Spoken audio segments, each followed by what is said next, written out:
একদিনেই জীবনটা এক অজানা ঘূর্ণি পাকে ধাক্কা খেয়ে যায়। আর কখনো কখনো তো 1 মিনিট আগেও যার চোখে ছিল ঝকঝকে স্বপ্ন, সে মিনিট খানেক পরে শুধুই কান্না, শুধুই নীরবতা।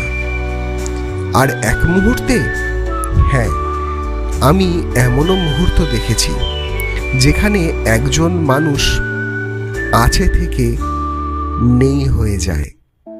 শব্দের এই ছোট্ট পার্থক্যের মধ্যেই লুকিয়ে থাকে একটা পুরো জীবন, একটা সংসার, একটা পৃথিবী। জীবন না ভাঙা নদীর সেতুর মতো, যেখানে পা ফেলার আগেই ভেসে যায় মাটি।